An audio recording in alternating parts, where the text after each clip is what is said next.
Hi guys, and welcome back to the channel. Here is another building that I have built. I just wanted to show you how I go about building it. This is a kit that I have designed.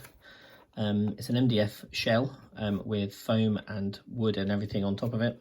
I designed this in conjunction with Rock Minis, my good friend Rich O'Keefe. So he's put all the magic into creating it with his laser cutter and all these tools, and I've done the design. Not only did I design the cottage shell itself, I designed the door and the windows, etc. With the kit, you'll also get a few extra 3D print bits, depending on which level you buy. They're all from Rock Minis as well. So yeah, I'm going to go ahead and now talk to you about how I went and built this. This is basically your instructional video. So if you buy one of these kits and you're not quite sure how to do it, or if you're a beginner, have a look at my instructional video and follow along, or just enjoy it as another build video from me. So yeah, with that in mind, I hope you enjoy the video. There will be a second one out of how I paint this. It will be very similar to my other ones, but we'll be going in depth as to all the materials you'll need and how I go about all the different textures again for you all. So next bit, I'm going to show you what's included in the kit and the tools you're going to need from your hobby. This kit is designed so that you don't need to buy any materials. Everything will come with it. The only thing you will need is tools and glue, but that's coming next. Cheers.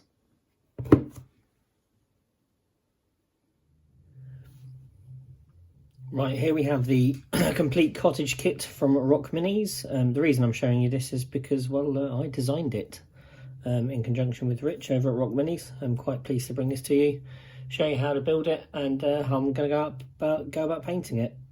First, there's a kit overview. This is the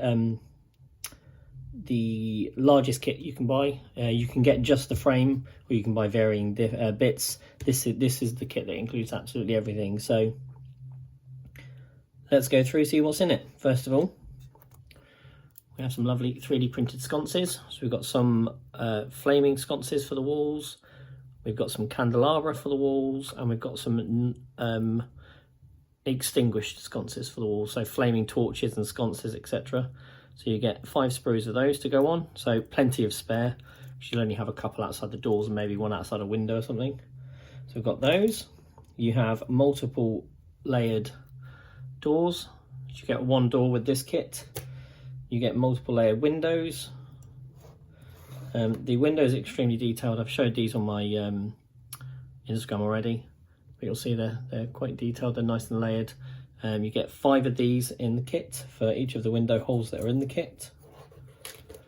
You'll get your various widths and sizes of balsa, and these will be for your wood beams and your gable end panelling for the shingles. You'll get some slices of XPS foam, and this will be for the plaster, for the lath and plaster walls that go in between the beams on the second floor. You'll also get your varying sizes of bricks. Now mine are weathered. I've weathered these in a box of rocks. You will have seen a previous video on my YouTube channel for doing these. Yours won't come weathered, but it will come bricked if you buy the brick versions. There is an option on there to buy logs of these size, so you get a nice big long strip of the 15 by 10, the 5 by 10 and the 15 by 5. You get long strips of those, which you can cut yourself on your own prox on if you have one. And then we come to the meat. This is the 2.5 sheets that will make up the carcass of the cottage. As you can see, there's 1, 2.5, and then you get 2 sheets of shingles.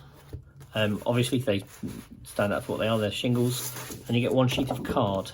Now this isn't packing material, this is for covering the roof. So you've got the trusses, so these will be the trusses, and you get these are the roof beams, and you get the trusses that go across, and the card will stick to that, and then you stick the shingles on top of that.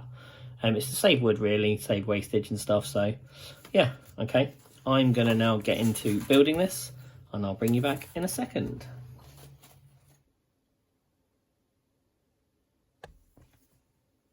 Right, Rich and I have put this kit together to enable you to make one of the houses that we've shown you in the video. And this is literally all the equipment you're going to need from your hobby collection. Some of it is optional. So here I have my 1, 2, 3 blocks. These are my engineering blocks. They're milled steel. They are to help me make right angles and prop something up and weigh stuff down and prevent stuff moving across the desk. I have these, but any heavy object will do. You don't have to use these. I use them because I have them. Tweezers. I have two types of tweezers, a small pair and a larger pair for the larger bricks. I apply everything with tweezers myself. Again, you can do it with your fingers. It's not a problem, so you don't have to have these. Where it comes to needed stuff, a pencil, definitely, a steel rule or a ruler, steel preferably, because that way you're not going to cut through it and then slice your fingers off. I have two different sizes. I have a 12-inch and a 6-inch. Super glue. I use super glue for fixing the window frames together and the actual frame of the building. You can use wood glue if you want, but you will need to glue it together. I also use Evo Stick wood glue to glue all my bricks together. You can also use this to glue the frame together, but I use that, and I have a handy bottle for it here that I decant it into. A foil ball. This is for detailing the stucco and the bricks going on the chimney breast, but you'll see that later. Two craft knives with plenty of blades. One I keep blunt at all times for scoring my wood, and one is a sharp one for cutting the bricks and the wood as well. And last but not least is a box of rocks. If you buy, depending on which version of the kit you buy, you may well have cut bricks, but there won't be weathered bricks, so you'll have to shake them in a box of rocks. So that's all you need. If you don't buy the kit with the bricks, you'll get logs of XPS foam to be able to cut your bricks, and then you will need either a very sharp craft knife, or you'll need a Proxxon hot wire cutter to slice your own bricks. And if you do that, I would recommend cutting them at 4mm depth. You'll get a lot more bricks that way, and they'll all be nice and even. So yeah, this is the stuff that you're going to need. I don't think there's anything else I've used in the video which is not there. No, I don't think there is at all. So I'll show you what is now how we're going to build the kit. Cheers. So what I'm going to do is I'm going to go along and pop all of these out of the frame. You'll see they're laser cut, and they've been put in with tiny little tabs as well, so they can be pushed out like this. They may require a tiny bit of tidy up at the end, so get a file or a knife and just cut off the edges and you'll be fine. You'll have random pieces like this which aren't needed, just throw them away. But I'm going to go out and pop all these out of the kit. I'll time lapse that and bring you back.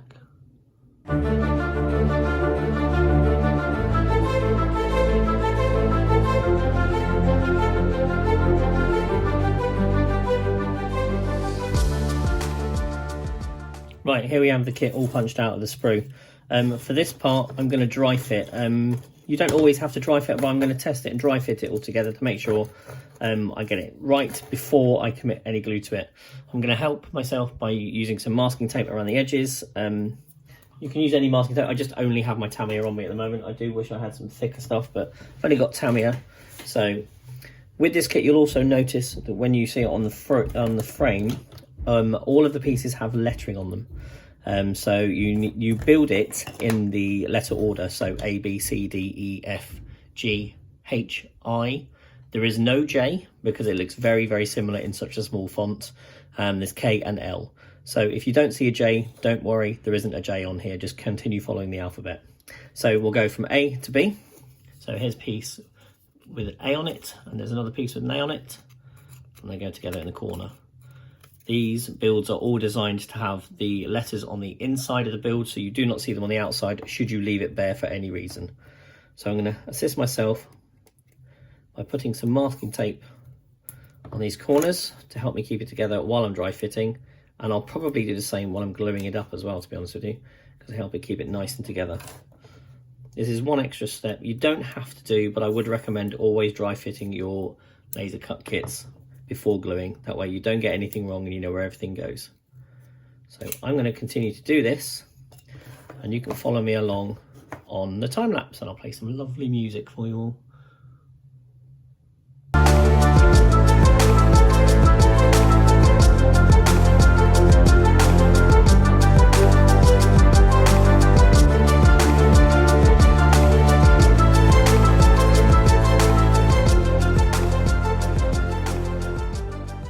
Now we come to the final part of the actual test dry fit. This is piece I going on top here. This is the roof beam, the ridge beam. architectural parlance is not my forte. Slots in nicely, it makes sure all the struts and everything are equal. And then we can fill in K. These just tie it together nicely. So slot one in the end here. This is the hardest side to do. It goes in there and you push it until you feel it on your fingers. The other side. And it just slots in nicely on these two here and in the end there. One more of those. Well, two more this side. Nicely there. There. Again, these will stop popping out as soon as you put the glue in and you fix it all together. So okay. This side as well. This one's a little easier because it just slots straight on. This is what the card's for. So when you come to put the shingles on, you won't just lay them over this. So you'll cut a piece of card, which we'll measure up when I show you how to do that anyway. We'll measure it up, cut it to here, and it will cover it nicely. And then we will put the shingles on afterwards. But we'll do the bricks and the beams and the lath and plaster first. Okay. And the last thing to add is the chimney breast. So L is the top of the chimney, H and H inside, don't forget. Nearly forgot myself. H and H. Let's put some tape on this.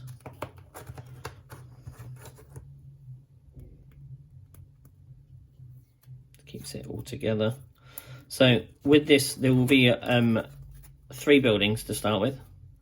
So Rich has asked me to design this one, a townhouse, which is coming very soon, and then we'll be doing a guard tower. These are all in a similar style to my builds on my Instagram and some of the bits you've seen on my YouTube. And we might be doing some more complicated builds in the future. I mean, these are fairly in-depth. Yeah, I'm looking forward to seeing what else we can come up with, to be honest with you. So let's get this on here. Thank God it's got masking tape on it.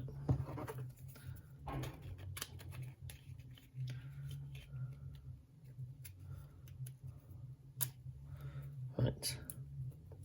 And you'll notice they've got some tabs at the top of the chimney and 2 little holes at the 2 little tabs at the bottom. So the bottom tabs slot into the side.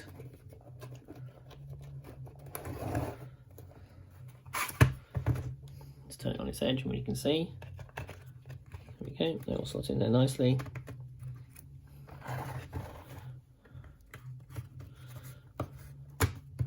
There, lovely, nice and snug. And then L pops on just like that. There is the full house build. Super happy with that.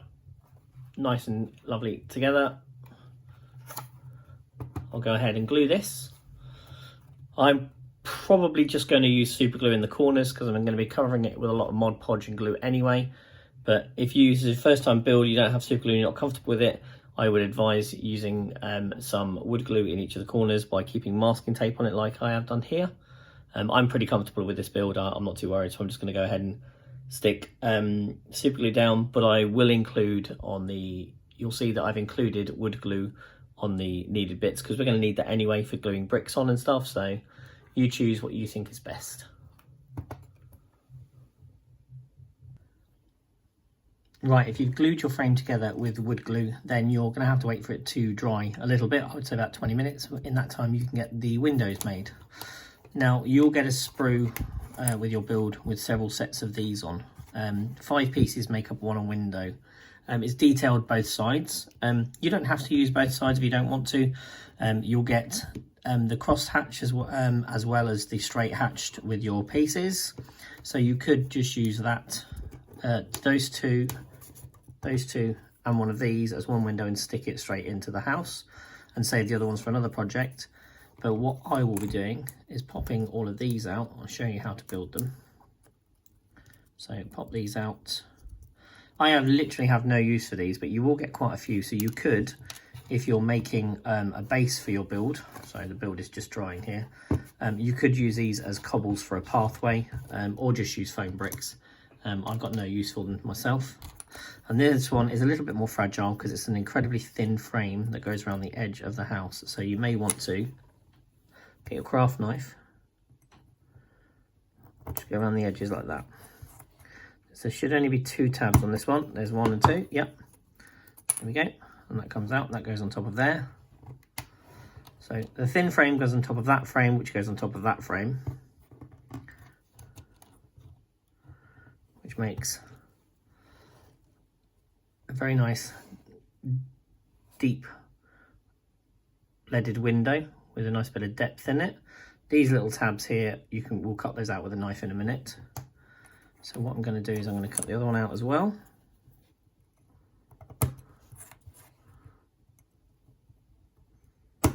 Okay. Again, these bits are not needed. We try and make this kit as least wasteful as possible. But there's only so much you can do when you need to cut holes in things. So if you want to save these, save them for a project, stick them down or something, go for it. And there we go. And this one goes on the other side. And you'll see they come together to make a thicker window. Now these thicker windows are designed so that they'll be flush on the inside of the house. Not that you're going to see it, of course, because we're encapsulating ours. And they are flush with the bricks on the outside. So they're thick enough to go in and stick inside the window frame and still have a little bit of protuberance as well, just over the edge of the bricks.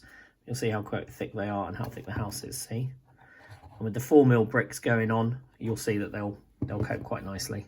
So what we're going to do is we're going to go ahead and glue these.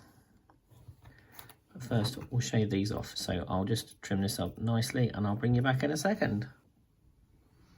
So that's one side nicely cleaned up. There are still going to be, you're going to see a difference because you're cutting out the burn mark, but it'll paint up nicely anyway. So what we need to do now is apply some glue around the edges. Now again, you can use your wood glue for this, but I am quite comfortable using my super glue, so I shall be doing that.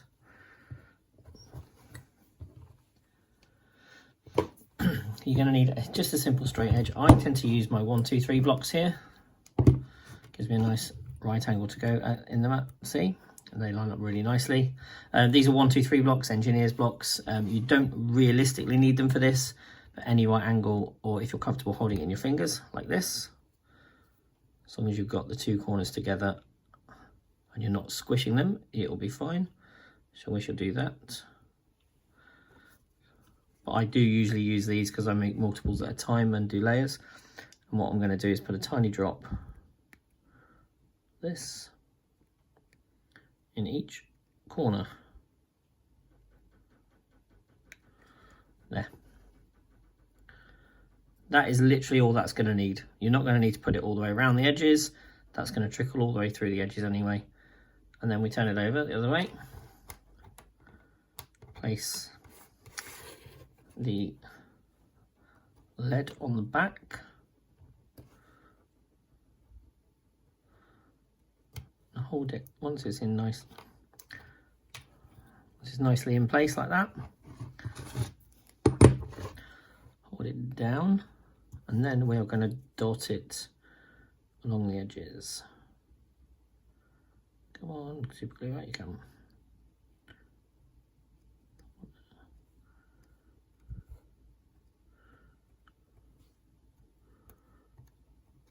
So once you've got a production line of these going, you only need to make 5 windows, so it's not too bad. Wait for some of our larger builds, hopefully. So there we go, that's that nicely done. Lovely, nice, detailed, depth leaded glass. So I'm going to stick the other side on as well. You should just be able to stick this on with the residual super glue from the other side. Yep, that's going to stick nicely, hopefully not to my fingers. And then we'll stick this one on. Now, I've only cleaned up one side because you're not going to see the other side when it's in the house. So just be, if you only do that, be mindful of it when you put it in the house, that you don't stick it in the wrong side. So get this lined up nicely. And once again, and dot in the corner.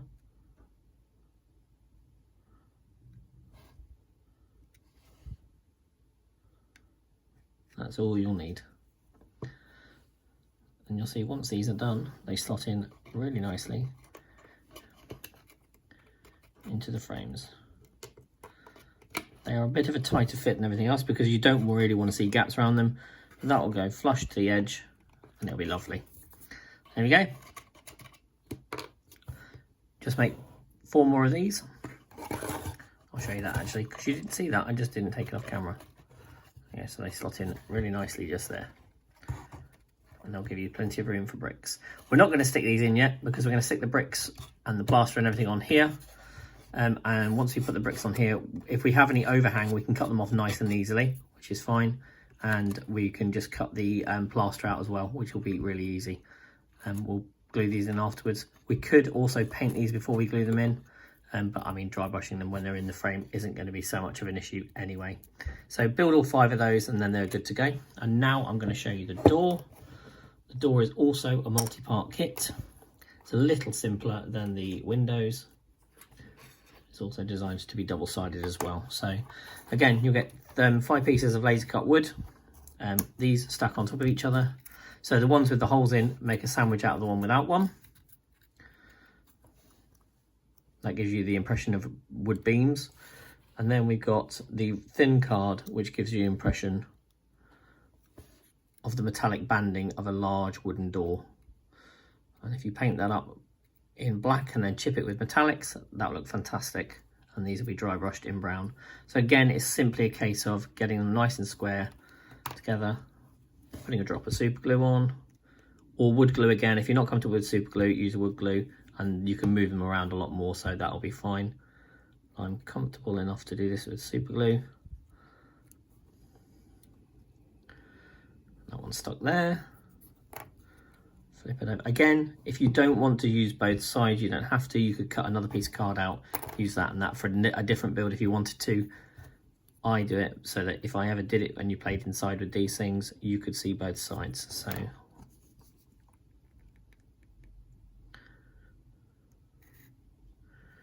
let's see how accurate I am with that. Pretty good. That glue's on there.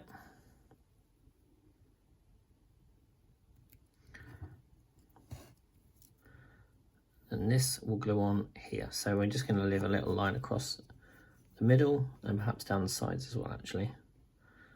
That's why I always cut a fine point on the applicators on my super glue. Not that it always works.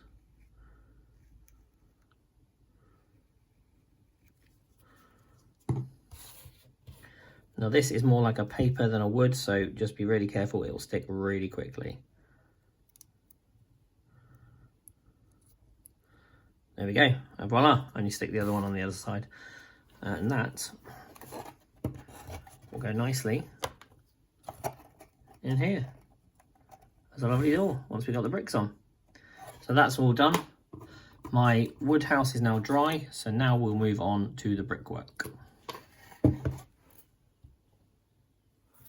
Right, here comes the fun part. Well, it's my favourite part anyway, and it's sticking the bricks onto the actual building itself. It gives it a lot more life. You can see I've got 3 piles of bricks here. I've got the 10 by 5 mil, the 15 by 5 mil, and the 15 by 10 mil. I've also got a pot of glue. It looks like normal PVA, but I assure you it is Bostik wood glue. I put this, it is this stuff. Evo Stick, not Bostik, sorry, Evo Stick wood glue. And I decant it into here because it's much easier to control, and I use a lot less of it than I would than letting a big glob die out on the palette. So move these across here. I also have a fine point pair of tweezers and a larger set of tweezers for the larger bricks. You don't need both sizes. I use them because it's just the method I build in, and I've just got an old Tupperware tub lid for putting the glue on. So what I'll do first, beard of glue, and I'm going to start with a large brick in the bottom corner. Now I'm going to leave the model flat to the surface, just for this one. Take a larger brick, dab it on, scrape the excess off, which we'll use anyway, place it on the corner there. Now, what we're going to need to do is make sure this is flush with the surface so that when it sits down on any flat surface in the future, it doesn't ride up or wobble around. This will thankfully stay quite wet for about 5 or 10 minutes, depending on how warm your room is. It will definitely set faster than PVA glue. PVA glue can still be used, but try not to get the really runny stuff because that stuff's a nightmare to use. We're going to offset these bricks as well. So this brick's going to go just to the edge here, as you can see. And what I'm going to do is I'm going to put one of these 5 by 15 bricks here and bring it out so that it meets the edge of the brick, the other brick you've just laid, not to the edge of the wood, because we don't want to see any of the corners. And this, you'll see, will leave another 5mm gap for me to be able to put one of these bricks here and stagger them like that. And then I will probably take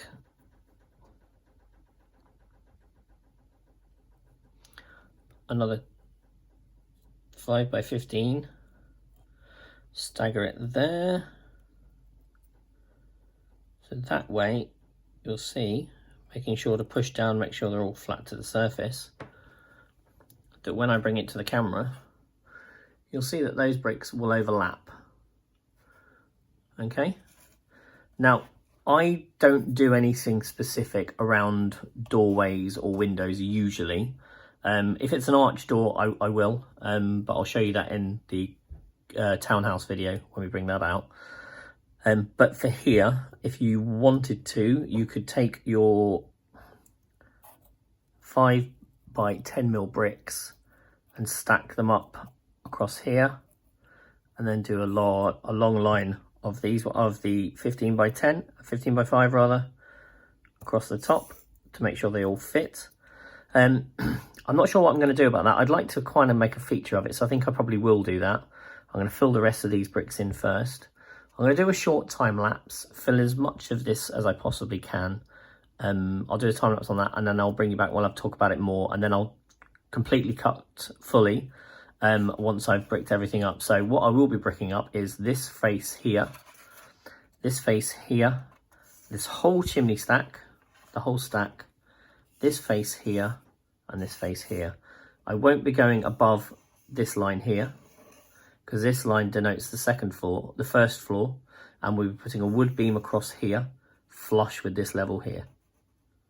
And it goes all the way around, so it's quite easy to note. See, we're putting a wood beam along this flat bit here, and then one here as well. So yeah, I'll start a time lapse of me doing this, and I'll talk to you again shortly.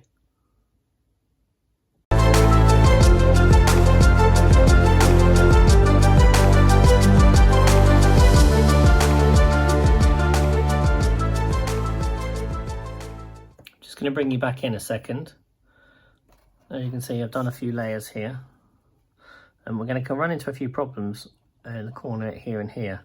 It doesn't matter how accurate your bricks are, when you do the box in a box method, they're always going to come out a little bit skew. So you're always going to have a couple of bricks that are either a mil or two shy, and that will compound over the rest of the build. But it doesn't matter, there's plenty of bricks in the kit. There's enough for you to build over the edges like this and cut them off. And once you've got these cut-offs, cut them up slightly and put the slivers in as well. That also lends a little bit more realism to the build, because naturally rocks aren't perfectly square. You're going to need to fill them in anyway with cement and other bits of rock as well. Try and be as random as you possibly can with these stone placements. Now, I know I'm not a stonemason, I never have been, and I don't profess to be one. I've been pointed out to me in the past that stonemasons have looked at the builds I've done, and they've been like, oh, that would never stand up. I'm like, well, it's a fantasy building, so it doesn't really matter. Be as random as you can. Most of the bricks you lay are going to want to be horizontal. I am going to place some vertical ones. A lot of the larger bricks will probably be vertical as well, specifically around window edges and possibly on a few corners as well. But try and be as random as you possibly can. I know the mind doesn't always want to be random, and it will always try and be as you know, accurate as possible, but be as random as you possibly can, and yeah, have fun with it. Right.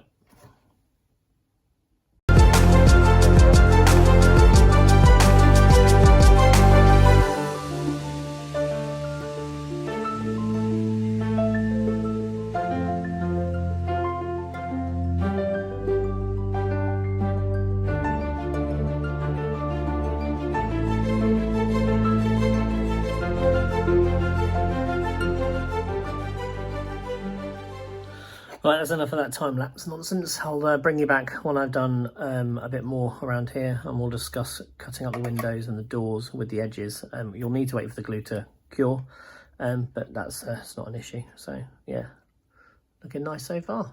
Really enjoying it. I'll bring you back shortly, guys. Well, shortly for you. Be a while for me. So most of the front side is done now, and as you can see, as I did explain, that when you weather the bricks, they can warp slightly, so we've got variations in the brick depth, etc. But I think that just lends to the realism of it. So what we're going to do now is going to take some of the bricks, or some of the bits we've cut off bricks, we'll cut them down and we'll slot them in there. To get the thin edges at the top here, we'll take a brick and either turn it on its side, slot it in if it fits like that, which is nice. And what we'll do is cut a little sliver off to make sure it's the same depth as the rest of the bricks. Or we'll turn it on its side, or we'll keep it normally and we'll just cut it in half and then stick it in. So I'm just going to go ahead and fill that now. I'll do that on a time lapse with you guys, and I'll bring you back and just show you what it looks like when it's finished.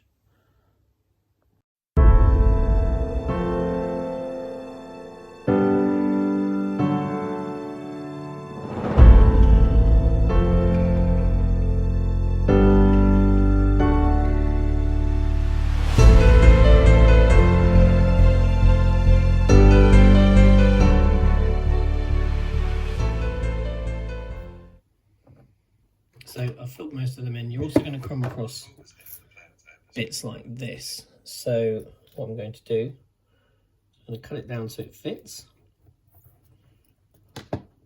You'll see that even though I cut it down, I still need to squish it ever so slightly. So keep its shape. What we'll do, use some glue, and we'll squeeze it in there. It goes in there nicely, see? So even with squeezing the bricks down, making them smaller, they still tie in, they're still the same depth, and I think it looks way better than having all the gaps, obviously. Some of these smaller gaps here, like this one here, and these corner ones, they can potentially be filled with moss at the end if you want to. I'll probably just add green streaks of agric shade down there to show that the water's pooling and collecting. So, right, well, I'm going to carry on and brick the rest of this, and I'll bring you back when it's finished. It will be a good few hours for me and about half a second for you.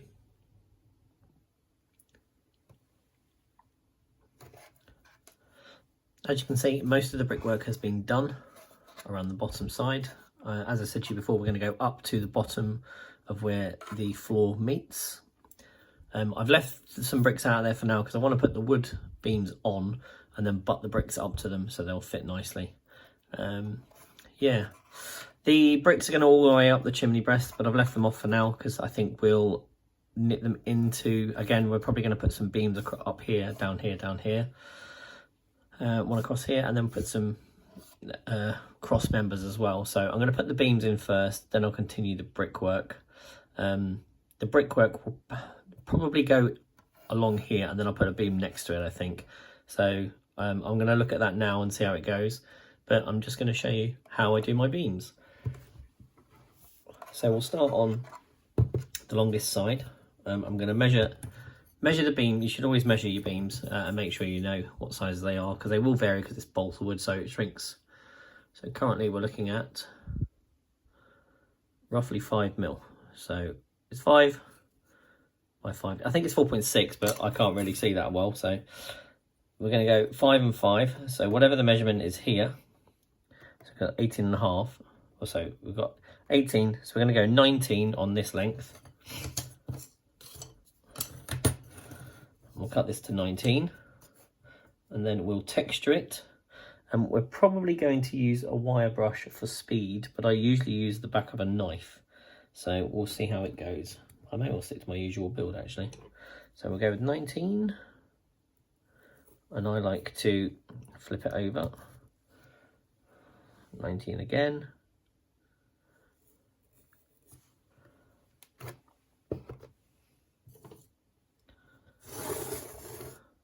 I'll show you actually.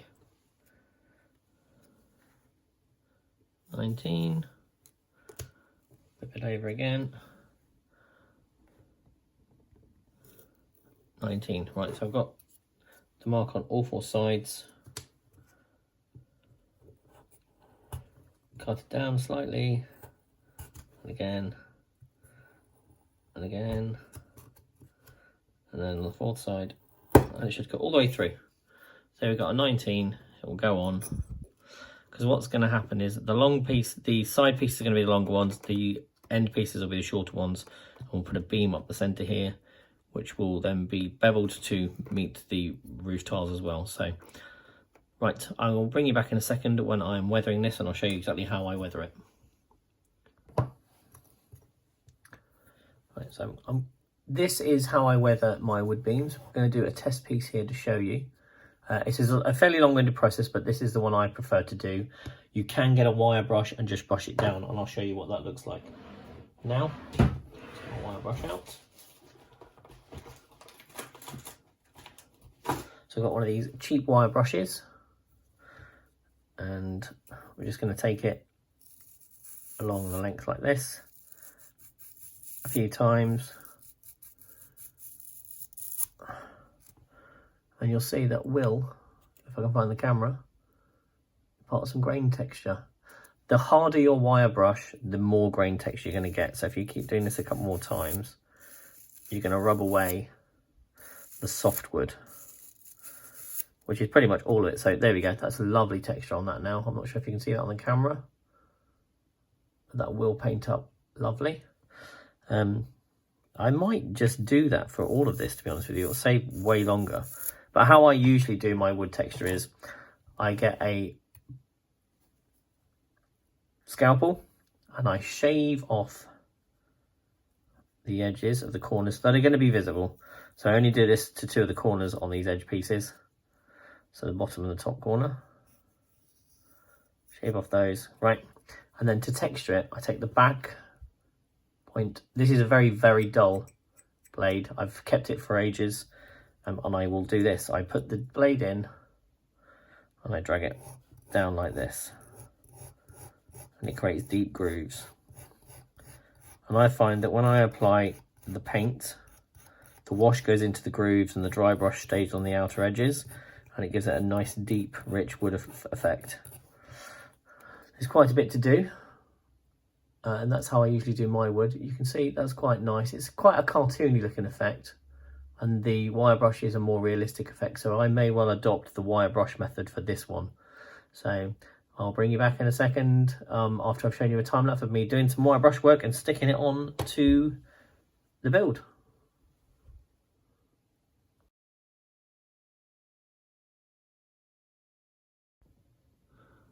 So right, after showing you that for probably what you've viewed as about half a second of footage, I'm not going to do the wire brush method. I'm going to continue and do my method. My wire brushes are not stiff enough. So if I get a stiffer one, I'll try it again. But I'm going to use my back of the knife method and I'm going to go from there. So I'll bring you back when I've stocked some to the build, the cottage, and I'll do a time lapse of me doing some more tiny bits, smaller bits afterwards. See you in a bit, guys. Right, I've got a couple of pieces of the beam stuck to the side of the house now, the cottage, and I'm also going to do the upright stands now. So what I've done with the upright stand is they're going to be seated on the corner here, so they're going to stick out a little bit, but when we put the lard and plaster sheets in, they'll all look fine.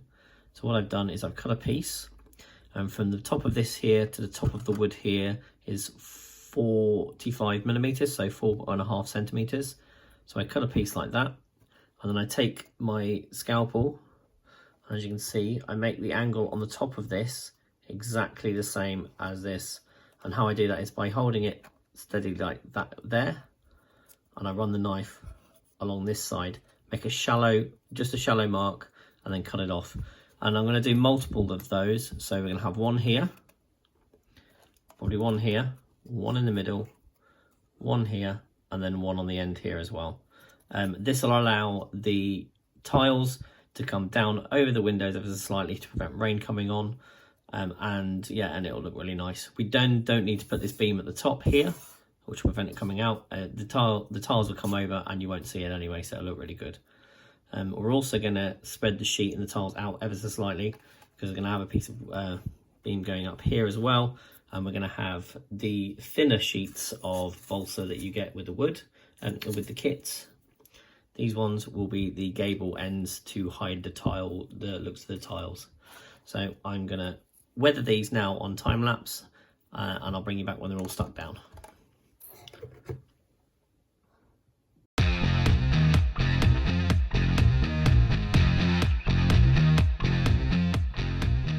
Just bringing you back in quickly.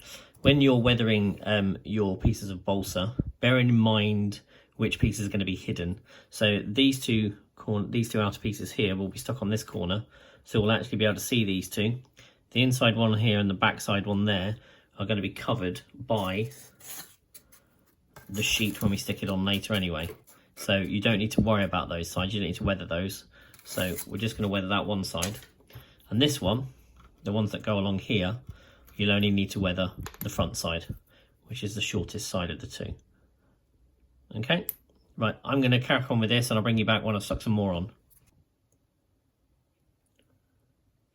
Just bringing you back quickly, just to advise that when you stick your beams on, to keep it equal, make a measurement. So the one that's going in the middle, I know this is 18, so we're going to go 9.5.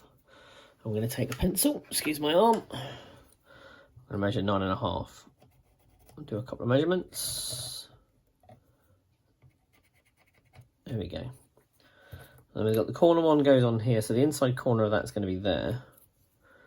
I want a straight one here, so we'll measure that. That is going to be, so we can take that to 3.5, because we want it to be equidistant on the other side. Because I know that's straight, I can just draw straight up here. And 3.5.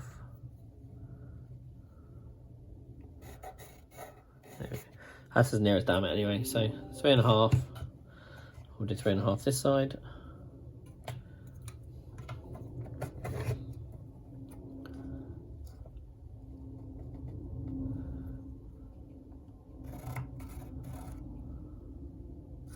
And you should have 1.5 and 1.5 to where the windows are. So it's going to be 1 basically. So that'll be good. Don't be afraid to draw on the wood kit. You're going to cover it anyway. So, and these measurements help you out. So there we go. That's just going to make it nice and equidistant on the front end.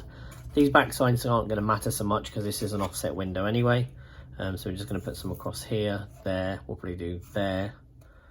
Well, I'll probably do the middle of that and down here slightly, so they're equidistant, and then one here and then one here, and we'll put some beams across as well. The sides don't really matter so much, so we'll go across here, down here, up here, and then either there or there. This side will just be a square like that, and we'll do the same on this side. Right, I'll bring you back shortly when I've got more done. Well, I've done a few more of the beams now, as you can see across the middle. And previously, yes, I know, 18 divided by 2 is not 9.5, it is 9. I am an idiot. So I have recorrected. You'll see there's the original line, and the other 0.5 mil is in the middle of that there now. So what I'm going to do now is I'm going to put some cross beams in. So we're going to put them like that. I'm only going to put, so cross beams are going to meet this wall and this wall, not the bottom or the top. So they're going to go from there up to about there. So that way they're just below the ridge line of the, so just below the roof line, sorry, so you see them. So I'm going to place this. I'll show you how I'll do this now actually. So I am going to place this piece of balsa on here. So we've got the bottom corner there and the top corner there. I'm going to take my hobby knife and make a line there. and make a line there. This is all about eyeballing it. I would always, when I'm going to make these cuts now, so you've got a line there and one down here. Where's it gone? You can just faintly see it here. I'll always make these lines a little bit bigger, that way they'll fit in. So let's just cut that. And then this one as well.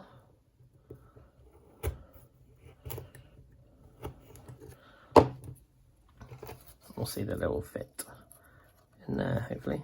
Yeah, so I need to cut a bit more off there and the bottom there, so bear with me. Just talk amongst yourselves for a second.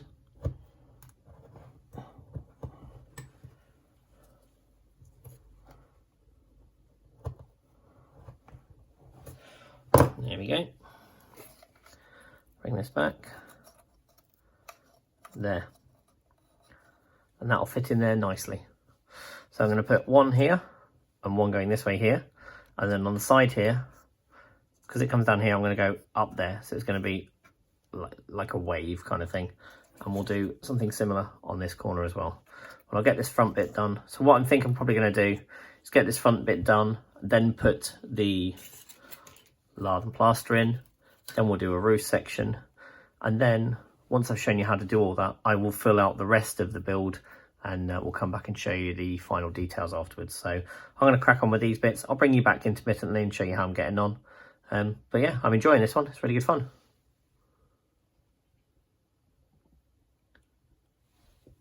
There we go, a bit more beams done now. You see left and the right. We've got the centre one. Got the side pieces going up there now, and we've got the ridge beam going across the top. So the card will go on here, and it'll come down slightly past these, so it'll drop down just over the windows slightly, or it might just go just the edges here actually. And then we'll put some tiles on after that. The centre, these, I've not obviously done this side yet, I'm just going to show you how to do one full side. This will have a beam going down the middle. This one won't because the chimney's in the way, so I'm just going to have to put a little piece of wood in the top corner there and then continue it down the sides here. I will finish building the chimney once this is all done, but I am just going to show you how I go about doing this now. So once we've cut the card to fit here and we put the tiles on, this piece will go on the side here to hide all the tile edges, so it looks neater and tidier, kind of like you know, on the gable end of a normal traditional house we live in now. So it'll be like that. You got a nice bit of detail underneath there. You'll have all the plaster and the stucco and stuff in there. So I'll put another ridge beam up here and then I'll continue on and I'll show you how I put the plaster in these front bits, and then I can put the roof on. I'll bring you back shortly.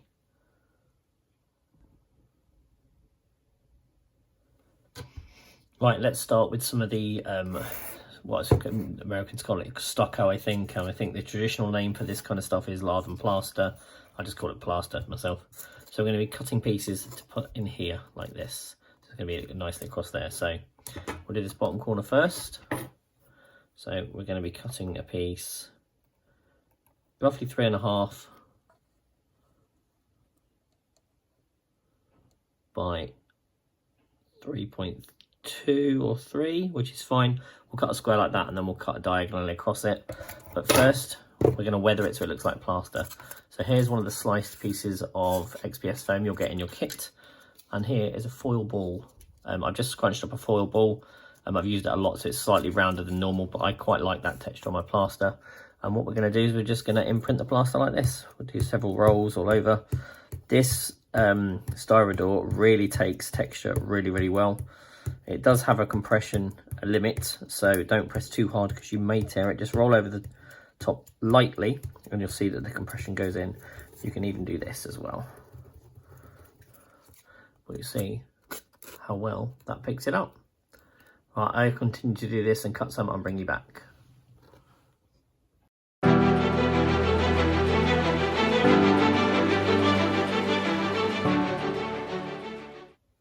Right, now if you cut a square of foam out that's that size, you should be able to use both halves in here. Now I haven't tested it, so it might need a bit of fettling.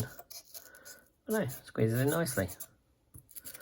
And this one will go in the top there. So you may have some edges that are bent out like that.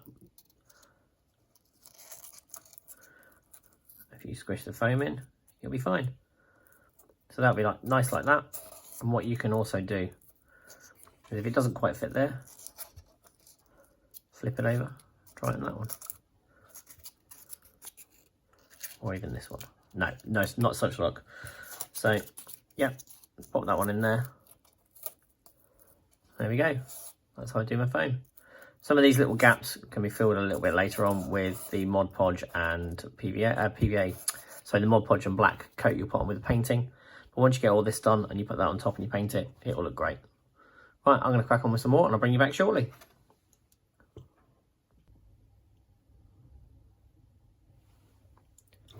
There's plenty of the lathe and plaster done now. Around the edge there sorted. Front bit done. These bits are missing because the piece of card that's going to go on there will come down over the front edge there, and it will have tiles on top of it, which is the bit I'm going to do now. So I'm now going to super glue this piece of card on here and then commence with the tiles going all the way across. That's literally a case of super gluing, so I'll put that on a time lapse and bring you back in a second.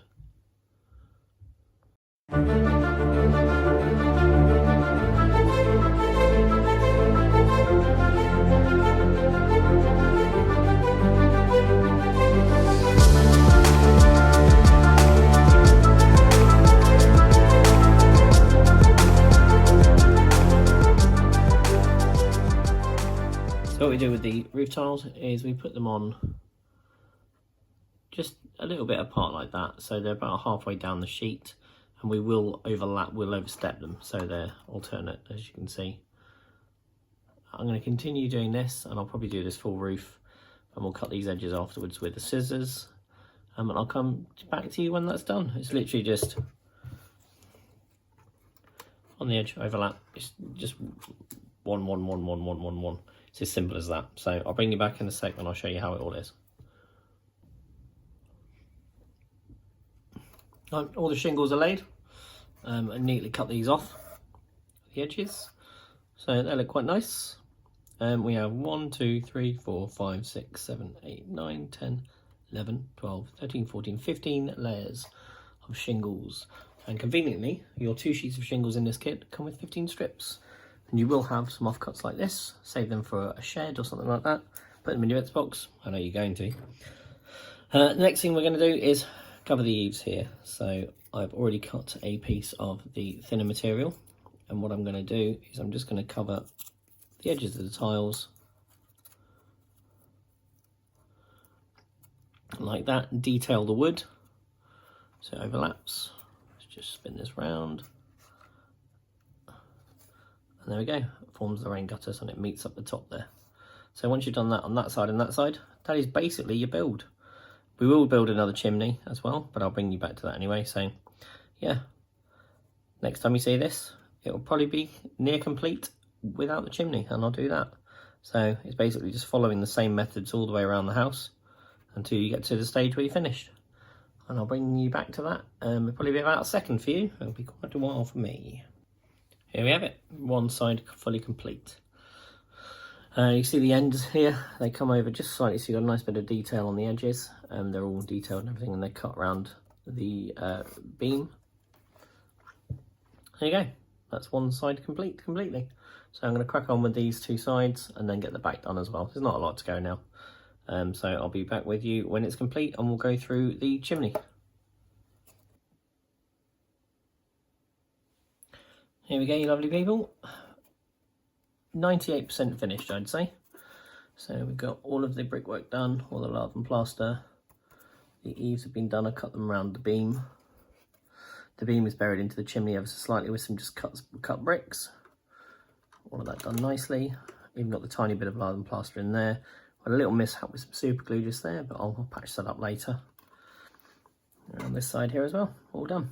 Lovely jubbly. For some weird reason, there's one more line of tiles on this side than there is this side. That could just be my spacing though. And the card placed underneath exactly the same, so it's just my spacing. So this is how I'm going to do the chimney. So you'll get some lengths of the XPS in your kit, I'm going to use a tiny bit of the offcut of the kit. And what I'm going to do is I'm going to put a concrete slab or a couple of slabs on top of here using this. So we're going to measure the top. So it is roughly 4 centimeters by roughly 2.5. So I'm going to put an overhang on this by a couple of mils. So we're going to do 3 centimeters by 4.5, I think. 3 by 4.5. But first, what I want to do is take my aluminium ball again. We're going to detail it the same as we've done with the lard and plaster. But what we're going to do is we're also going to detail the sides as well and the corners. So bear with me. So nice and detailed. Just a little bit of a foil ball as we used earlier for the lard and plaster. So let's try and find a straight edge first of all. Lining up with my mat. I'll cut down here as a straight edge. Now, if you're using blades to cut this, you will need a couple of them because foam, weirdly, blunts your knives ridiculously fast. I don't know why. So what did I say, 4.5? Yep, by 3. So let's cut the 3, make sure it's 4.5 for a start. Oh, look at that. Dead on 4.5, that, perfect. Didn't plan it, honest. So that is a rough edge, but that will be fine. So tell you what, let's cut it this way. So that's going to be 4.5. And all I do, I'll show you, sorry. There we go. All I do is line up with the edge of the ruler, put a little cut, and then wiggle my knife back and forward so I can see it clearly. And go for the straight edge here, right to the edge, and do the same again. So 4.5, little cut, wiggle the knife so we can see the gap. Again, line the ruler up, and I just, no pressure, let the knife do the job. There we go, two passes and it goes straight through. So that is 4.5. Now we want 3 width. So 3 here. Let me zoom in so you can see.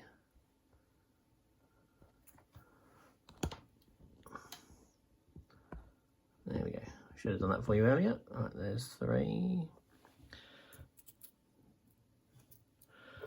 3.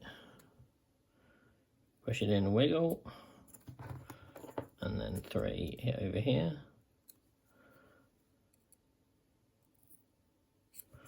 And again, we're literally just gonna find the cut,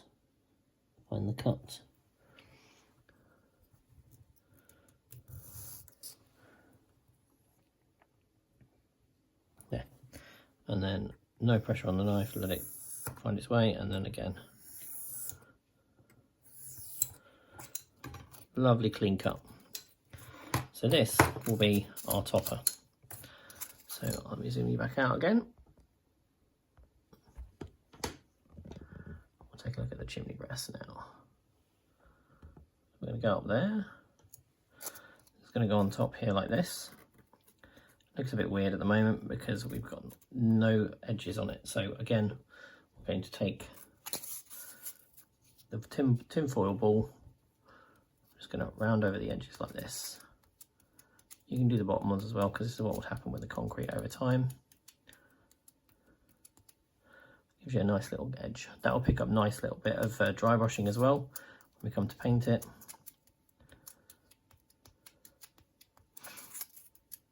Keep going right like this. It's a bit of a tedious watch this, but it gives you an impression of how I do it. I've done this for quite a few of my builds now. I quite like the slabs at the top of the chimney. It protects the chimney breast, etc. There we go.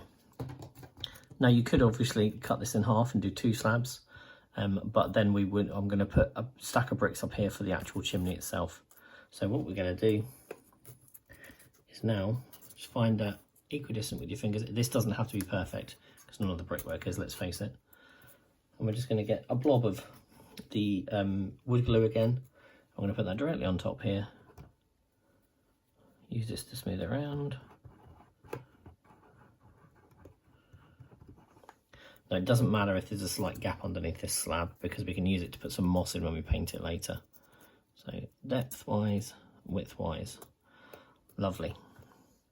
Now all I'm going to do is I'm going to do a small brick square, stack it up by about 3 high and paint that black. But I'll bring it back to you and show you in a second.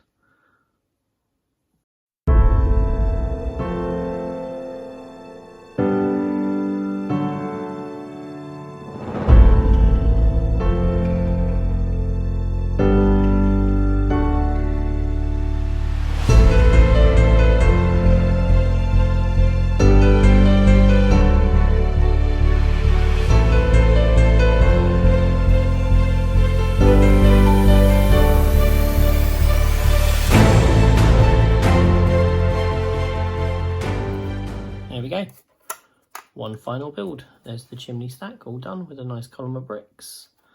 Yeah, I'm quite pleased with this. I'm really pleased with the design of the kit.